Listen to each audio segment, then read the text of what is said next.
बघा ह्या ठिकाणी प्रश्न विचारलाय 9 व 49, 11 व 111, 19 व 247, 21 व 85, 12 व 33 यापैकी सहमूळ संख्यांच्या जोड्या त्यांनी आपल्याला विचारल्या. मग सहमूळ संख्या आपल्याला माहिती आहे. सहमूळ संख्या म्हणजे काय? अशा दोन संख्या की त्यांचा सामायिक अवयव हा एकच असतो. एकच म्हणजे कोणता? अंक एक असतो. लक्षात घ्या. सामायिक अवयव हे फक्त एक असतो आणि तो सुद्धा अंक हा एक असतो.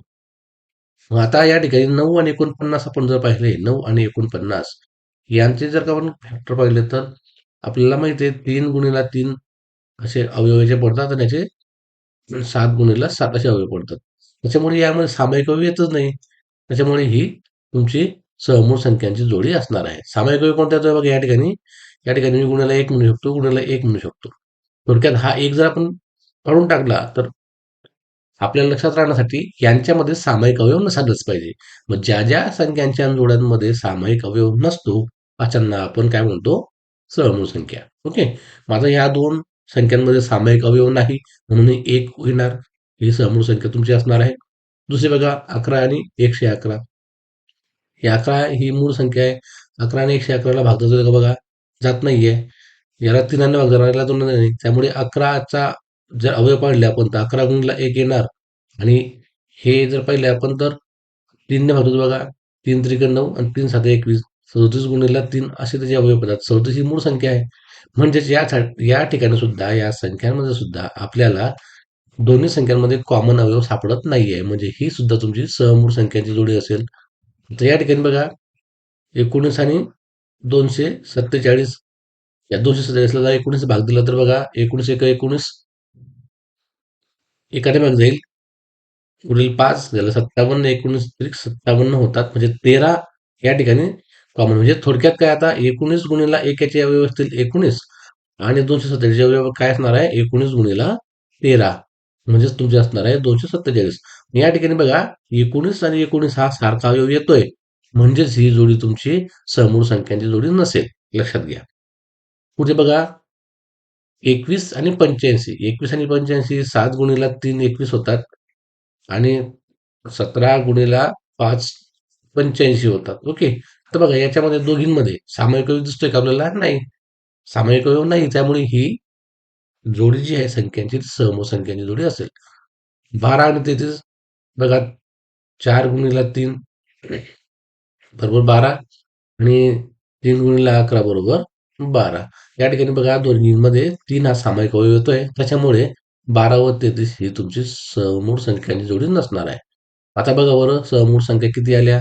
पहिली एक जोडी आली, दुसरी आली आणि तिसरी आली. म्हणजे या ठिकाणी 3 समूळ संख्यांच्या जोड्या आपल्याला पाहायला मिळतात. या ठिकाणी बघा शॉर्टकट ट्रिक कोणती लक्षात घ्या.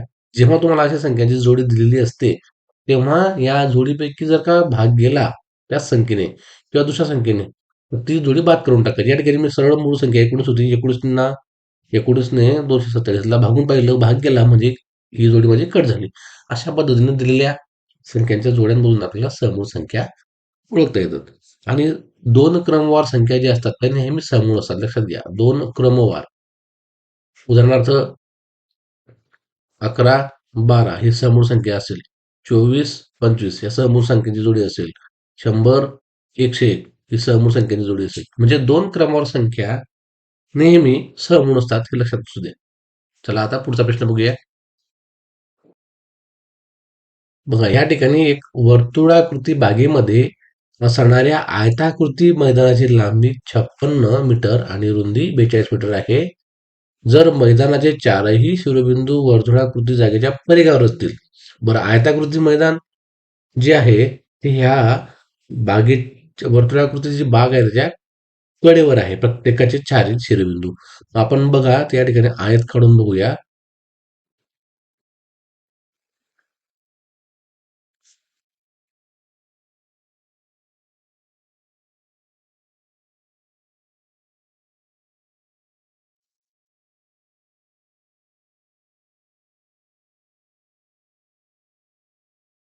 तो असं म्हणतोय की या आयताचे चारही कोपरे कुठे आहेत? परिघावर आहेत. ओके.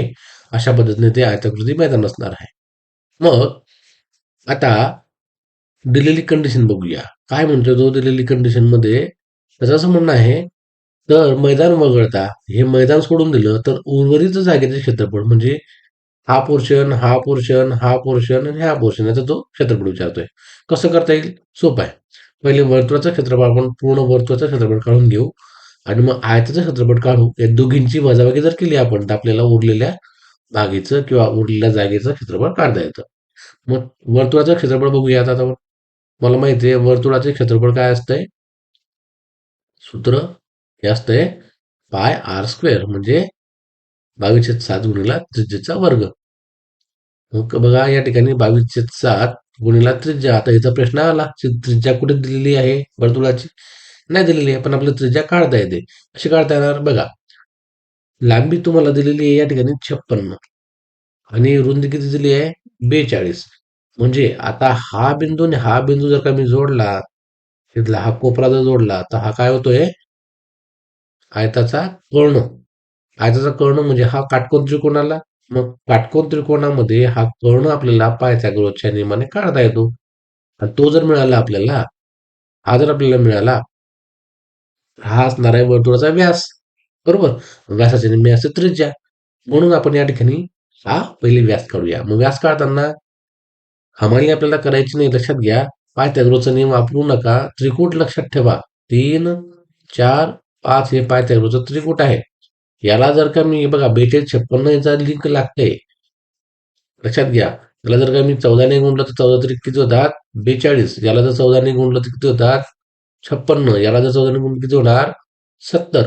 म्हणजे या त्रिकूट जसं हे 3, 4, 5 त्रिकूट आहे पायथागोरसचं, लक्षात घ्या मागे व्हिडिओमध्ये तुम्हाला मी सांगितलेलं आहे. हे असणार आहे तुमचं 3, हे 4 आणि हे 5 असं असेल. तर त्याच पद्धतीने त्या त्रिकूटला एकाच संख्येने गुणलं तर येणारं जे सुद्धा काय असतं पायथागोरसचं त्रिकूट असतं. त्यातले 2 अंक आपल्याला माहिती आहे 42 आणि 56.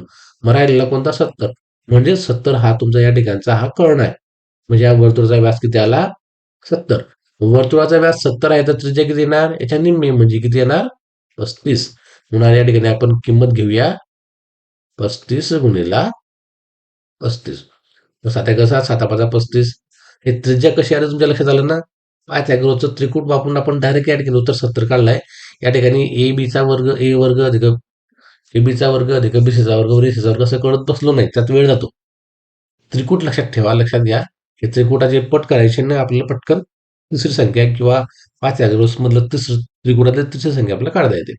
7×5 = 35. हे उदाहरणाकडे येऊया बघा. 7ने भाग दिला आपण. मग उत्तर काय येणार? 22 गुणिला 5 गुणिला 35. 22 × 5 = 110 होतात. गुणिला 35 करूया. बघा 0 राहील. आता 11ने गुणता येतं आपल्याला, सोपं आहे बघा. 5 ठेवा, 5 आणि 3 8 आणि चिन्हाचे 3 आणि हे आपलं उत्तर असणार आहे 3850 चौरस मीटर. हे काय असणार आहे? या कोणाचं क्षेत्रफळ काढलं आपण? वर्तुळाचं क्षेत्रफळ काढलेलं आहे. आता आपल्याला कोणाचं क्षेत्र काढायचं? दुसरं आहे आयताचं. आयताचं सगळं दिलेलं आहे. आयताचं आपल्याला लांबी पण दिलेली आहे आणि रुंदी पण दिलेली आहे. त्याच्यामुळे आपल्याला सोपं जाणार ते लांबी गुणिला रुंदी. लांबी गुणिला रुंदी. आता लांबी किती आहे? 56 आणि रुंदी किती आहे? 42. चला गुणाकार करूया. आडवा जर म्हणत असेल तर त्या ठिकाणी उभी आपली उभी मांडणी आपण करू. 6×2 = 12, हातचा 1, 5×2 = 10 आणि 11, 6×4 = 24, 4 हातचा 2, 4×5 = 20 आणि 2 = 22. 2, 5, 3 आणि 2 म्हणजे 2352. मग आता 3850 मधून आपण म्हणजे 3850 मधून आपण 2352 वजा करूया. उत्तर किती येत आहे? 0तून 2 गेले 8. एकक स्थानी 8 असलेला पर्याय कोणता या ठिकाणी? हा आहे. म्हणजे तुम्ही या ठिकाणी एकच पर्याय दिसतोय 8 वाला.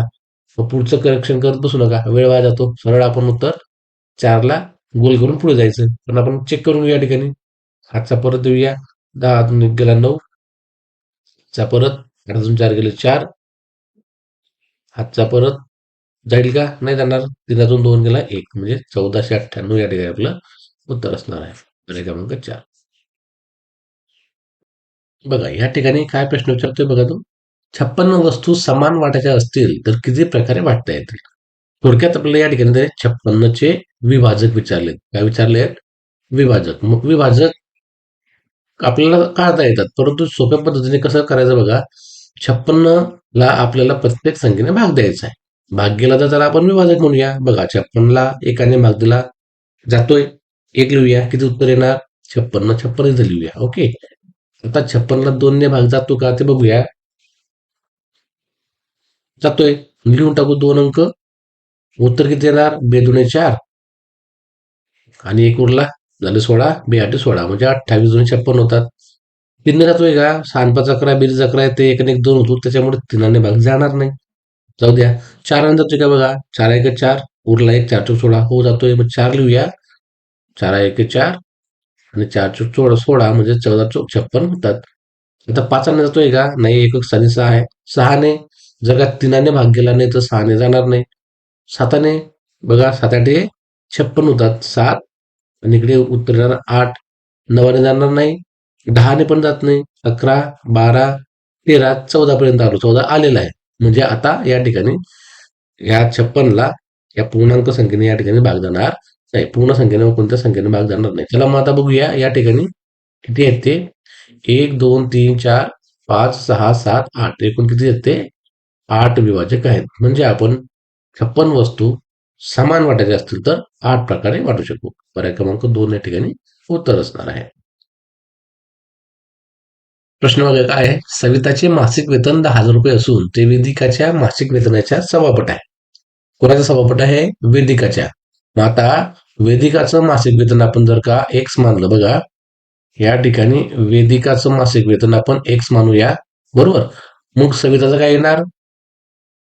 सविताचे वेतन 10,000 दिले आहे. परंतु वेदिकाचा आपण जर एक्स मानलं तर तो उदाहरणात सांगितल्यानुसार ते वेदिकाच्या मासिक वेतनाच्या सव्वापट आहे. म्हणजे हे जर एक्स आहे तर याची सव्वापट काय येणार? 1.1/4 एक्स हे तुमचं सविताचं उत्पन्न येणार. यालाच आपण सोडवलं तर काय आणणार? 4 1 4 आणि 5 5/4 एक्स हे काय असणार आहे? सविताचं उत्पन्न असणार आहे. मासिक वेतन. आणि हे आपल्याला दिलेलं आहे. हे किती दिलेलं आहे? हे 10,000 रुपये दिलेलं आहे. मग आपण असं म्हणूया 5/4 एक्स बरोबर किती? 10,000. बरोबर. एक्स बरोबर किती येणार? हा 4 दुने 5 भागिले घ्या म्हणजे 40,000 भागिले 5 म्हणजेच किती येणार? 8. एक्स ची किंमत किती झाली तुमची? 8,000. 8,000 काय आहे? वेदिकाचं उत्पन्न आहे किंवा वेतन आहे. हे तुमचं 8,000 वेदिकाचं उत्पन्न निघालं. दोन्ही सुद्धा काढतात. लक्षात घ्या. ही 10,000 कोणाचे सव्वापट आहे तर 8,000चे सव्वापट 10 आहे. शेवटी लवकर लक्षात येत नाही म्हणून आपण ते एक्स मानला. ओके. आता वेदिकाचं उत्पन्न आपल्याला मिळालं किती आहे? 8,000. पुढे बघा काय म्हणतो. ही जी वेदिकाची मासिक वेतनाची रक्कम आहे ती आशियाच्या मासिक वेतनाच्या दुप्पट आहे. म्हणजे 8,000 ही कोणाच्या दुप्पट आहे? तर 4,000च्या. म्हणजे 4,000 गुणून 2 8,000 होतं की नाही. मग हे 4,000 रुपये कोणाचे आहेत? वेतन कोणाचं आहे? हे आशियाचं आहे. ते सोपा प्रश्न आहे. नुसता तोंडी आपण हिशोब केला तरी आपल्याला जमणार आहे. 4,000 आहे. बरं पुढे काय होतो. तर सविता व आशिया यांच्या मासिक वेतनातला फरक किती? सविताचं वेतन पाहिलं आपण किती होतं दिलेलं त्याने 10,000 दिलं होतं. आशियाचं वेतन किती काढलं आपण? 4,000. मग 10,000 मधून 4,000 जर आपण वजा केले तर उत्तर किती येते? 6,000. मग किती फरक आला? वेतनातला फरक आहे 6,000. पर्याय क्रमांक 1. या ठिकाणी आपण महत्वाचे मुद्दे बघतोय. बघा सूर्यग्रहण अमावस्याला होते पण प्रत्येक अमावस्याला होत नाही. खग्रास सूर्यग्रहणाचा जास्तीत जास्त कालावधी 7 मिनिटे आणि 20 सेकंद एवढा असतो. तसंच या ठिकाणी खग्रास चंद्रग्रहणाचा जास्तीत जास्त कालावधी 107 मिनिटे इतका असतो. पुढचा महत्वाचा टॉपिक बघूया. पिधान आणि अधिक्रमण काय आहे ते बघूया. पिधान हे चंद्रामुळे घडते तर अधिक्रमण हे सूर्यामुळे घडते. तर पिधान म्हणजे नेमकं काय बघा. चंद्र एखाद्या तारा समोरून किंवा ग्रहास समोरून जातो अशा वेळी काही काळ ती खगोलीय वस्तू चंद्राच्या मागे लुप्त होते. याला आपण पिधान म्हणतो.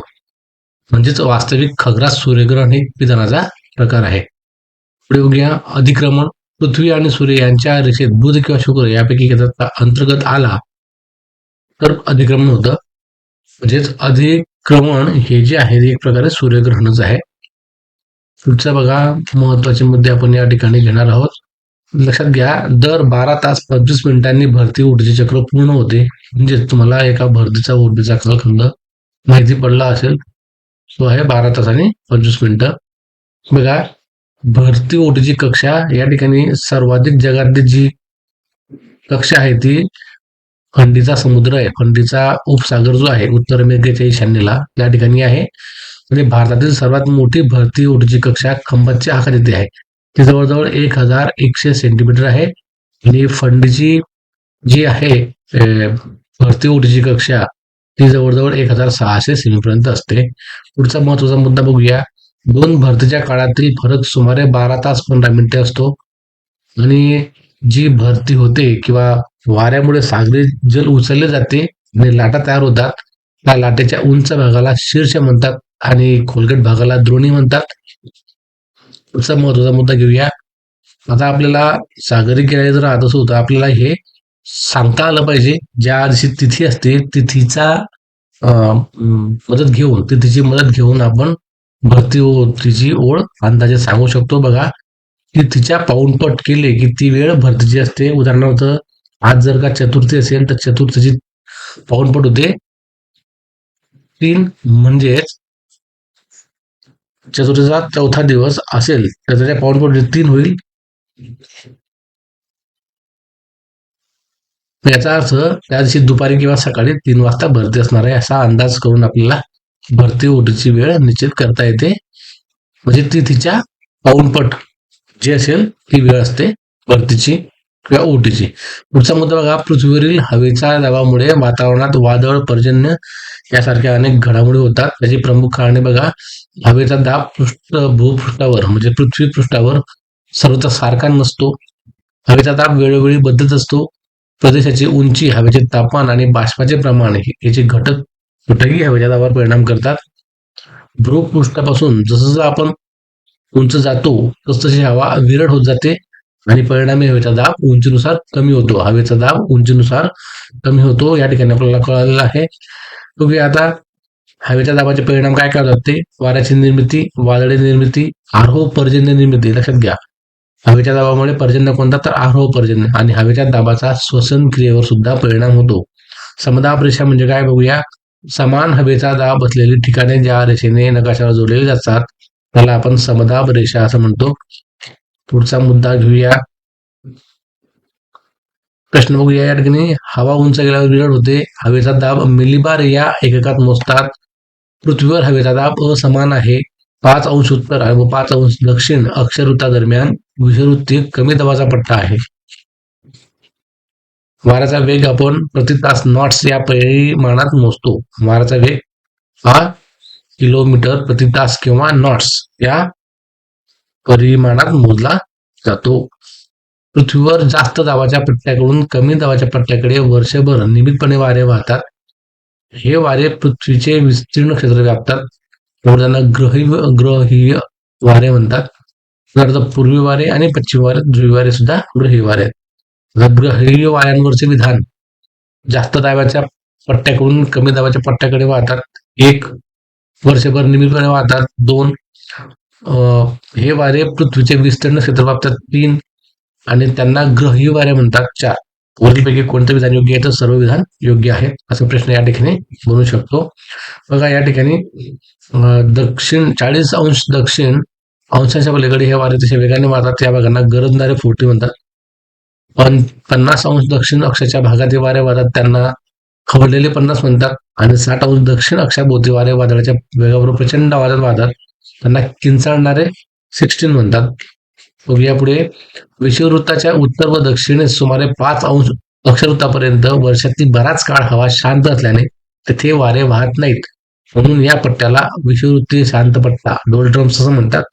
म्हणजे 5 अंश उत्तर आणि 5 अंश दक्षिण विषुववृत्ताच्या जो पट्टा आहे त्या पट्ट्याला आपण विषुववृत्तीय शांत पट्टा म्हणतो. त्या ठिकाणी बराच काळ हवा शांत राहते आणि वारे वाहत नाही म्हणून. तसंच आता कर्कवृत्त आणि मकरवृत्ताच्या जवळच्या 25 अंश ते 35 अंश उत्तर दक्षिण अक्षवृत्तादरम्यान जास्त दाबाचा पट्टा असतो. या पट्टा सुद्धा शांत आहे म्हणून याला अश्व अक्षांश असं म्हणतात. पुढे जाऊया. पुढचे मुद्दे बघूया. वाऱ्यांच्या स्थानिक नावानुसार नाव आहेत बघा. लू हे उत्तर भारतीय मैदानी प्रदेशात दुपारी वाहणारे आहेत. हे वारे थरच्या वाळवंटी प्रदेशाकडून येतात. लू हे वाऱ्यांना उत्तर भारतीय मैदानामध्ये या वाऱ्यांना लू नाव आहे. सिमून उष्ण आणि कोरडा आहे, विनाशकारी असतो. सहारा आणि अरबियाच्या वाळवंटातून अतिशय वेगाने हे वारे आलेले असतात. हे वारे विध्वंसक आहेत. चिनूक उबदार आणि कोरडे असतात. उत्तर अमेरिकेतील रॉकी पर्वताच्या पूर्व उतारावरून येतात. पुढे बघा मिस्ट्रल, हे स्पेन आणि फ्रान्स या आणि भूमध्य सागराच्या किनारी लगतच्या प्रदेशात वाहतात. हे वारे आल्प्स पर्वतावरून येतात. बोरा थंड आणि कोरडे आल्प्स पर्वतावरून येतात आणि इटली देशाच्या किनारी भागाकडे वाहतात. पंपेरो अमेरिकेतील गवताळ प्रदेश आहे पंपास, त्या ठिकाणी वारे वाहतात. हॉर्न हे वारे आल्प्स पर्वताच्या उत्तर भागात वाहतात. पुढचा मुद्दा बघूया. महासागराच्या अवतीभोवती असणाऱ्या देशांनी सुचवलेल्या नावानुसार पण चक्रीवादळांना नाव देण्याची प्रथा दिलेली असते. बघा वाऱ्याचा वेग 33 नॉट्स म्हणजे सुमारे 60 किलोमीटर प्रति तास किंवा त्याहून जास्त असेल तरच त्या वादळाला नाव देण्यात येतं. पुढे जाऊया. या ठिकाणी आपण महत्वाचे मुद्दे हायलाइट केलेले आहेत. परीक्षेसाठी अशा माहित आहे का तुम्हाला किंवा चौकटीतले प्रश्न विचारले जातात. बघूया. पृथ्वीवरील एकूण वाळवंटापैकी साधारण 25% वाळवंटे वाळूची असतात. वाळूचे वाळवंटे किती? 25%. आणि उरलेली वाळवंटे हे माळरानासारखी कातळांनी किंवा छोट्या छोट्या दगडांनी व्यापलेली असतात. काही वाळवंटामध्ये उंच डोंगर किंवा चित्रविचित्र आकाराच्या कातळाचे सुडके असतात. आपल्या देशातील लडाख किंवा अमेरिकेतील अरिझोना येथील वाळवंटे या प्रकारची आहेत, म्हणजे कातळांप्रमाणे किंवा खडकांचे चित्रविचित्र. वाळवंटावरून वाहणारे वेगवान वारे तेथील वाळू उचलून त्याच्या टेकड्या तयार करतात. यांना इंग्रजीत ड्यून्स म्हणतात.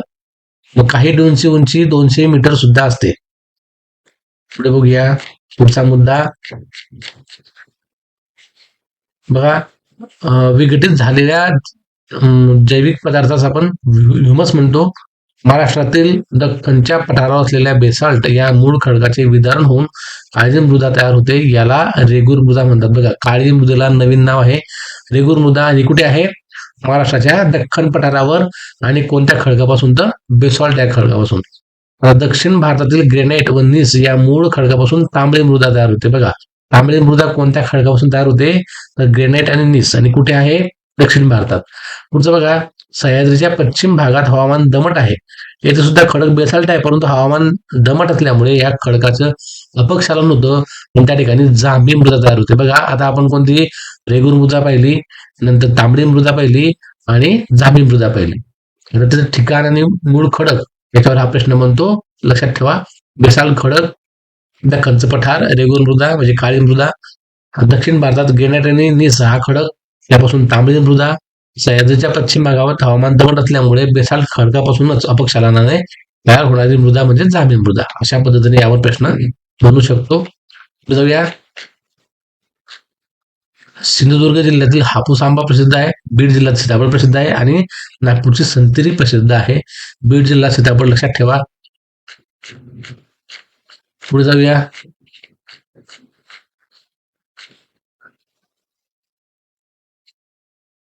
या ठिकाणी आर्टिक टन नावाचा जो पक्षी आहे हा दक्षिण ध्रुवाकडे प्रवास करतो.